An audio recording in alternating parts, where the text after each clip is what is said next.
constructors and the order of execution for constructors, and maybe even more important, the order of invocation of destructors versus the order of execution of destructors. So here's the answer. Take a look. What did I do? See out statements everywhere. It's discouraging. So I have and I try to minimize this. So what I have here is the default constructor. Do we need that? I don't think I need it. Can I get away without it? I don't need it. I'm getting rid of it. I don't want you to see anything you don't have to see. Let me just try it.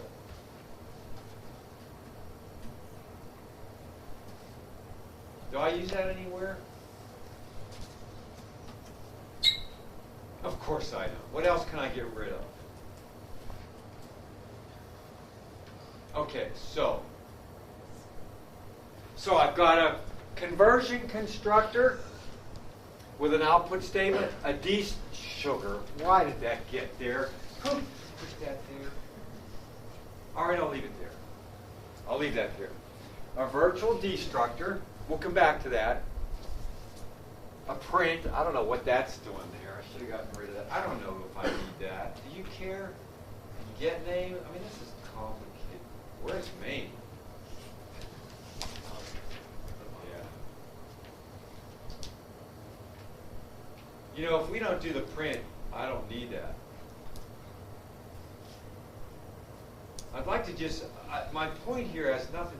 Let me just get rid of it. What? Do I know, but I was going to get rid of it all. I'm more interested, I want to focus on constructors and destructors and get rid of this.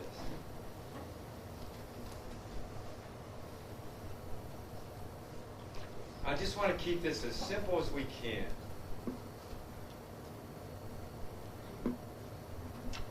Okay, so here's what I do. It's going to give me a warning because I don't use this variable, but I'm going to create a new student. New student. All right, so my inheritance hierarchy looks like this. I'll do it in red so the guys can't see.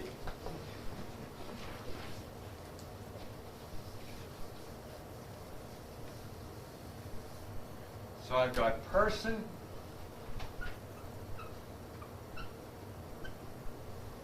student.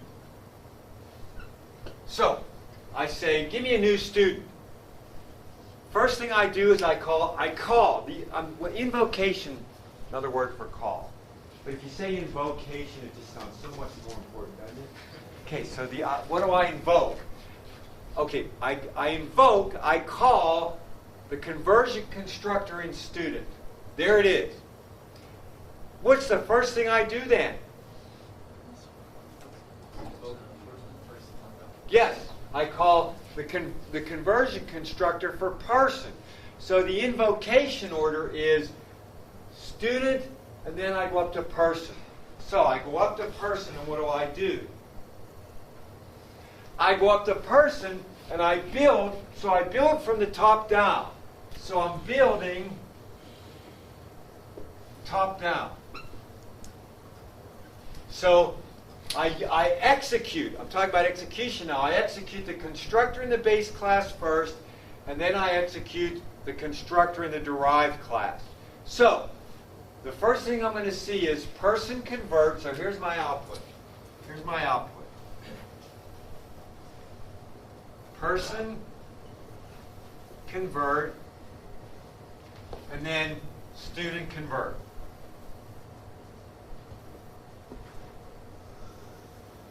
Okay? But I don't delete it. So that's all I see. Let's run it. Okay? Person convert, student convert. But I don't delete B. In fact, I have a memory leak. I run Valgrind.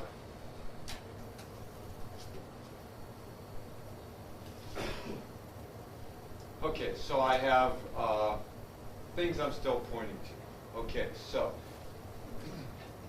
what do? Well, I'll delete it. So I'll come down here, and I delete B. What does that mean? So to delete B, it simply starts at the top, the way all executions go. It starts at the top, okay, and it's going to delete person. But it sees this virtual constructor. Virtual means, look at the type of the object. The type of the object is student. So it comes down here, and it executes the destructor in student next. So next, we get student destructor.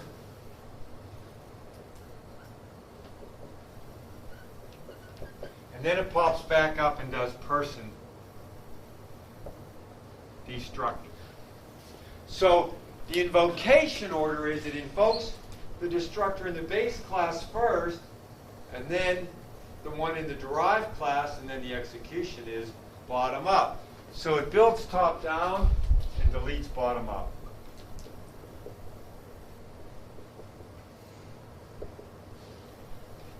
Yes? Without the virtual... Well, we're going to get to that, Joey. So, what are the implications then? Let me just run this now. Did I not save it? Did I stick it in there? Did.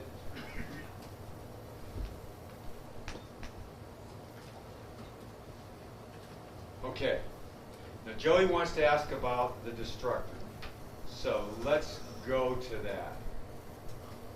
And you may have seen this. Need virtual destructors. So, let me take a look at main. And the only thing I've done, this thing hates, oh.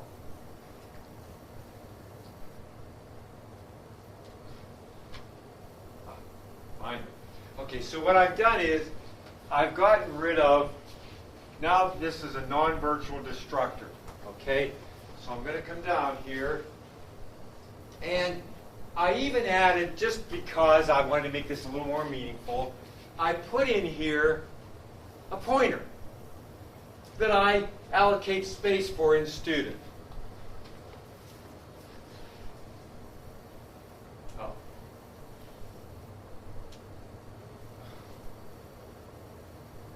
And if we look down there, I delete B. Now, do you want to tell me what I'm going to get, Joey? You're only going to get the destructor for me. Right. For person. That's right. So I'll get, in this order, I'll get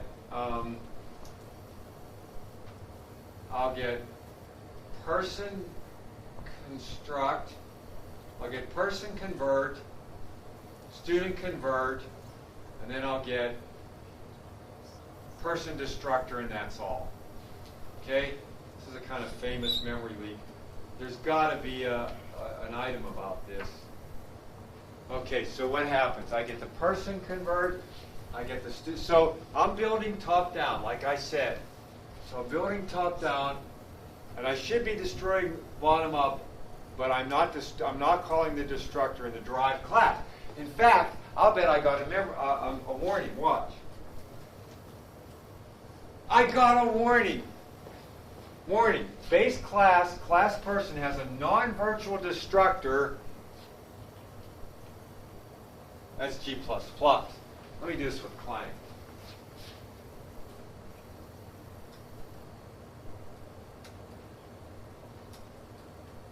Oh. Well, I didn't do the minus W all.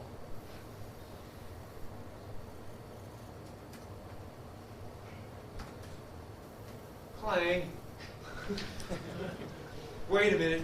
Wait. Ah. No, he doesn't pay any attention to those. That's what I don't like. Maybe I need...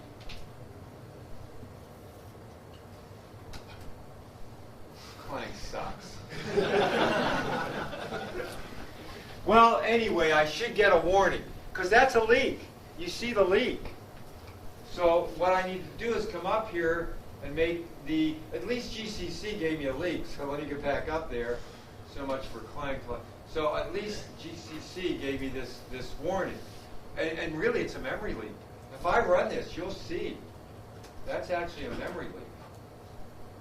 Okay? I definitely lost. And how do I fix it? This would be a hard one for you to find. I got this memory leak, I can't find it. Oh, you got to put virtual in there. Virtual, what's that got to do with it? Let me show you what happens if I put virtual down here. Let me make this one virtual and not the top one. You won't believe this. Wait till you see the mess. Watch this. It'll compile. Okay, let's go to the top so you can see. Look at that. Oh, thanks a lot. Because I got a virtual destructor and not a virtual in the base class, I don't even know why that happened. And if you go back to the top, it gives you this very lucid error message. Invalid reference. Invalid pointer. Thanks a lot. Okay? Why? Well, because I got this word virtual here and not up there. So I don't know why. Anyway, if I put virtual here, everybody's happy. Okay? Now, we have no memory leaks. We have no memory leaks, and we called all the destructors. Okay? Yes? In the book is item 7. Oh, what is it? Thanks. Declare destructor as virtual. Great, thank you. Let me stick it up here. Item 7. Thank you. Declare destructors virtual. Now, if you declare a destructor virtual in the base class, and you forget to declare it virtual in the derived class, what happens? It's automatically virtual. Any function with the same signatures, if a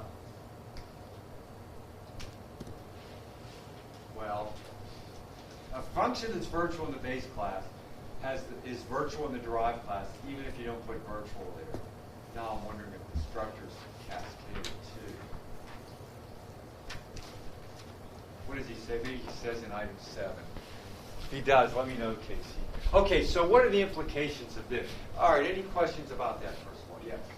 So the initialization, if you didn't put in the person in the initialization list, It'll call the default. it calls the default. Like right down here. Wait, where is it? Like right here? Yeah. That's a good question. And I don't have a default. Let me leave it out. I don't know. So you and I would guess that it calls the default.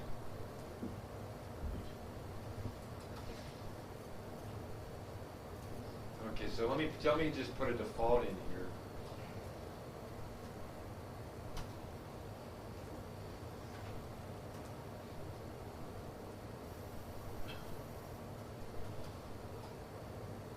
Ah, it does. It calls the default, which is probably not what you want. That's unfortunate. Do you think, or do you agree with me, or to be honest? It's unfortunate that it did that. Because it would be easy to I guess what I'm thinking is it would be easy to forget it, but how does it know? I mean, it would be easy to forget, to call the base. But I've stressed initialization lists so much in here, you got to admit. If anybody's stressed initialization list, it's been me. I don't know who you had for C++ before, but I bet they didn't stress them as much as I have. Or have they? Maybe they have. Dr. Geist might. I don't know. Or Dr. Hallstrom might. Did he? Did you have him? Okay. But given that we stressed initialization lists so much, I'll bet you wouldn't forget it. Anyway. Because that would be...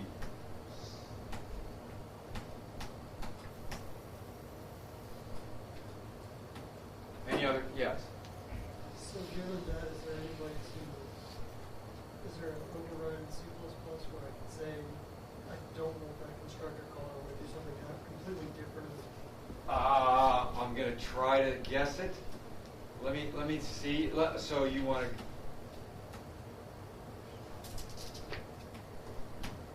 Like say my student, I don't want. Yeah, I know what you mean. I think you can. So let me see if you can. Let me see if I'm lying.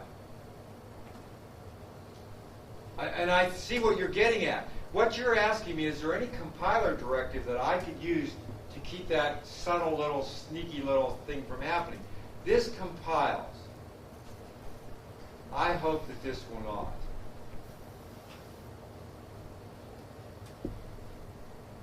Explicit means I have to explicitly do it. Did it compile?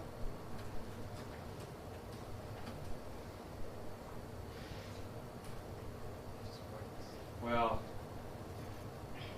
it didn't work. I don't know how to do it. I don't know how to keep that from happening. But I can understand why you'd like to be able to get the compiler to make sure that that doesn't happen. I don't know the way. Okay, good questions. Any others? You don't give up asking me questions just because I don't know most of the answers. Yes? If a person inherited from something else, when you're calling an initialization If list, you did what? if a person was inheriting from another class, the initialization list for student should have the still person before. No. So Will's asking this. Suppose person is derived from object, which would be really not a very nice commentary, because people are not objects to be used and abused and cast aside for their money like students. No. So let's suppose person derives from object. What I have to do is, from student, I call person, but I have to pass the parameter in here that I'm going to pass to object. So I call person passing n and whatever else you want to pass. Up in person then, I'll call objects constructor, passing whatever parameter I cascaded up. And the destructor would just, I'll show you an example in 1 minute, but go ahead. in the destructor, all you need to do is have Make the base one virtual. Okay. Yeah, good question. Who put that there? Was that there before? I guess it was. Okay?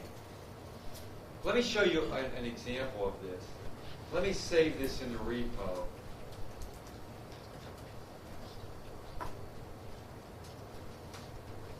And really, to use SVN, you should say SVN commit minus M and some meaningful message.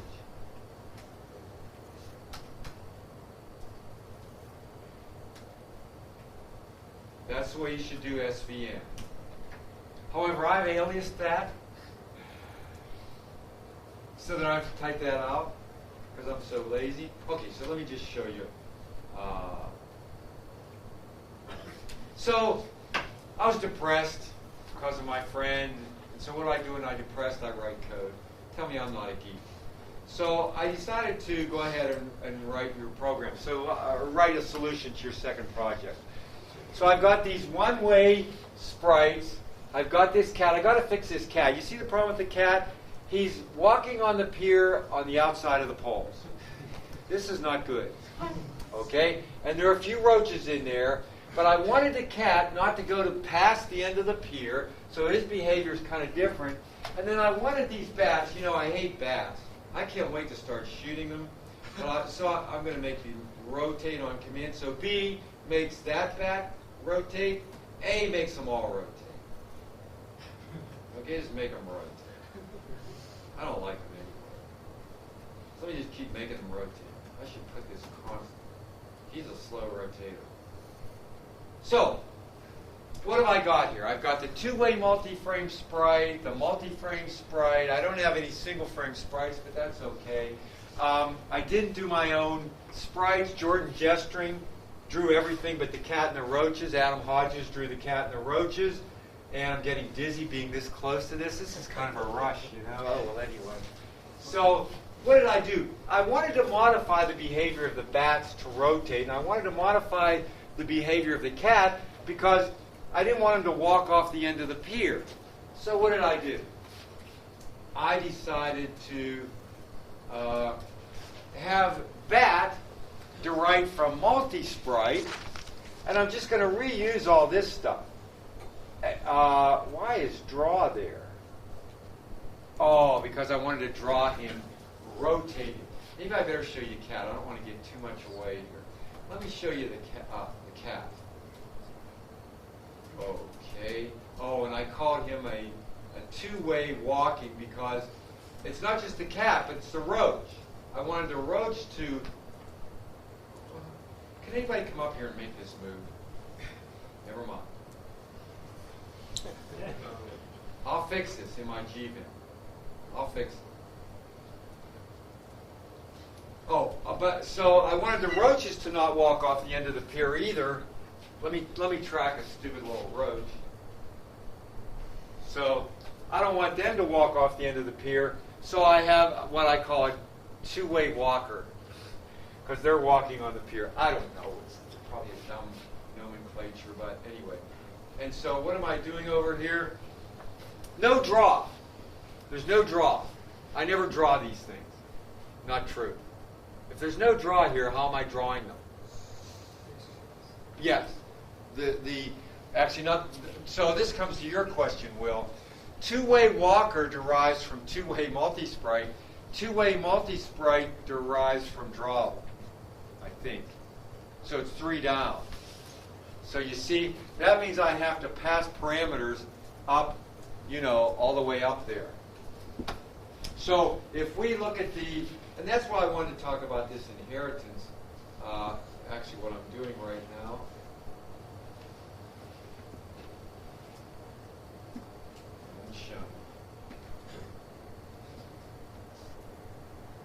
Okay, so what I'm going to do is split this and show you two.